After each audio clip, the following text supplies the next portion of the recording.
안녕하세요. 상속마스터 정변입니다. 오늘의 주제는 상속세의 물납입니다. 말 그대로 돈 대신 물건으로 된다는 얘기인 거죠? 맞습니다. 저 예전에 이런 영상 본 적 있어요. 100억짜리 건물을 상속을 해줬는데 돈이 없으니까 물건을 급매한 거야. 70억에 팔았대요. 그래서 세금 내고 뭐하고 나니까 100억 건물을 상속받았는데 자기는 20m밖에 못 받았다. 막 그런 얘기 듣는 적 있어요. 글쎄요, 그 20억이라도 건진 거 아닌가요? 근데 변호사님 통했으면 더 건지지 않았을까요? 상속이 개시되기 전에 그 부동산을 적절하게 잘 이전을 하는 컨설팅을 해드렸겠죠. 상속 걱정 끝 돈을 벌래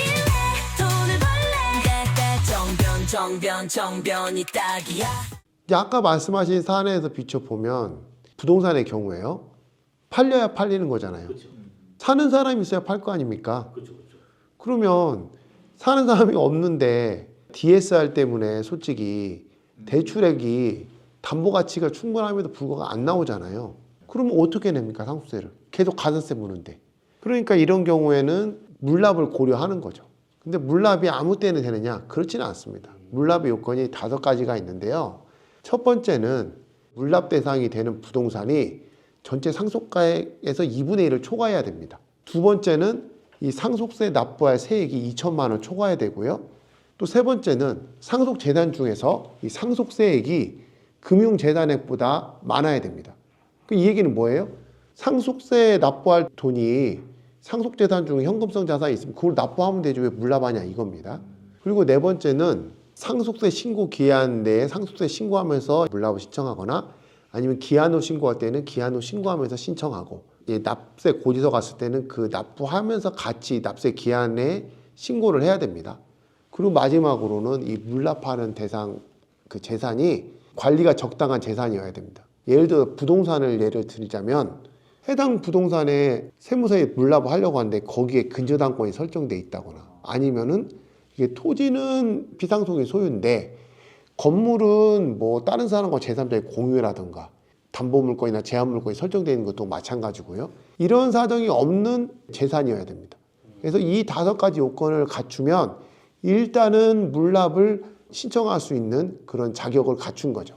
관리나 처분이 부적당한 재산은 어떤 걸 말하는 건가요? 첫 번째는 뭐 지상권, 지역권, 전세권 등 그런 재산권이 설정된 경우, 두 번째는 그 물납 신청한 토지와 그 토지 지상에 있는 건물의 소유자가 다른 경우, 그리고 이제 토지에 묘지가 설치되어 있거나 또는 이제 건축물의 경우에는 건축 허가를 받지 않은 무허가 건축물, 소유권이 공유로 되어 있는 재산들, 이런 것들이 대표적으로 관리나 처분이 부적당한 재산입니다.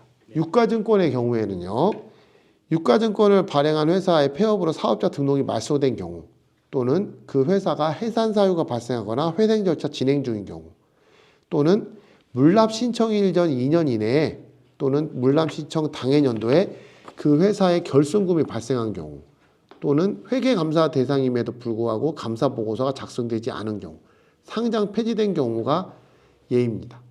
부동산의 경우에는 향후 소유권과 관련해서 분쟁이 발생할 우려가 있거나 그리고 유가증권의 경우에는 그 회사의 재무 상태가 건전하지 못할 경우에는 물납을 받아주지 못한다는 거죠.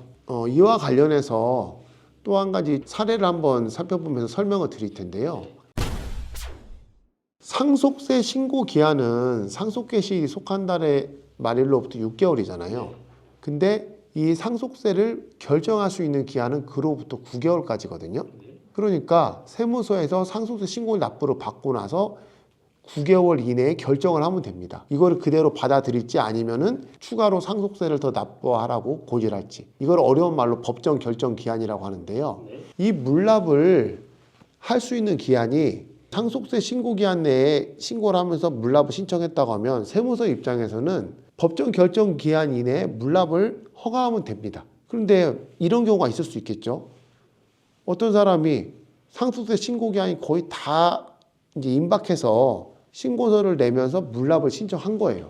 근데 세무서에서도 검토가 필요하잖아요. 아까 그런 요건에 맞는지도 살펴봐야 되고, 근데 그거를 5개월, 6개월 있다가 결정을 한다고 할 경우에, 근데 이때 문제는 허가가 되면 그나마 다행인데 허가가 안 되고 뭐 다른 걸로 대신 내라, 변경 결정이 떨어졌는데 그거를 이제 납세자가 내지 못할 경우, 그러면 어떤 문제가 발생하죠? 신고 기한 이후부터 실제 납부할 때까지의 납부지연 가산세가 발생하죠. 네. 이 부분이 어떻게 되느냐 이런 다툼이 일어난 적이 있습니다.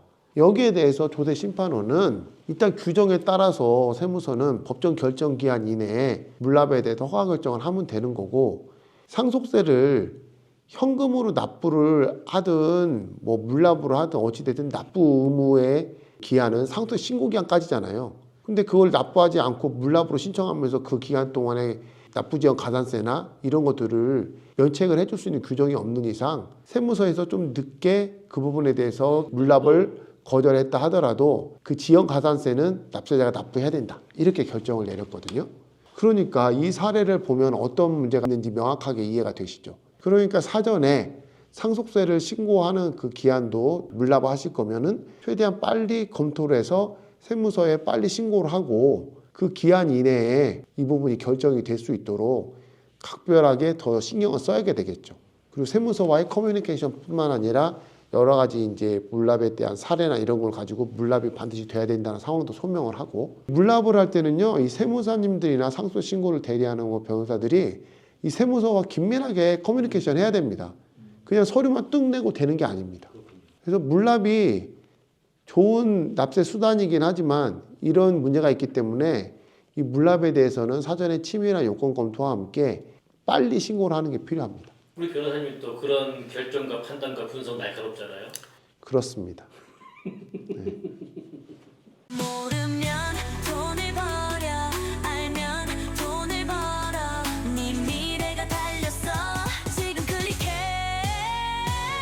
물납의 요건을 잘 갖춰야 되고 그 다음에 물납 신청하는 기간도 잘 고려해야 하기 때문에 물납을 고려하시는 분이라면 꼭 상속 전문 변호사나 이런 세무사님의 도움을 얻어서 처리하시기 바랍니다. 여러분들의 구독과 좋아요 부탁드립니다. 감사합니다. 지금 클릭해 상속 마스터 정변 상속 마스터 정변 복잡한 문제도 한 방에 해결해 쉽고 빠르게 똑똑하게 정변만 믿어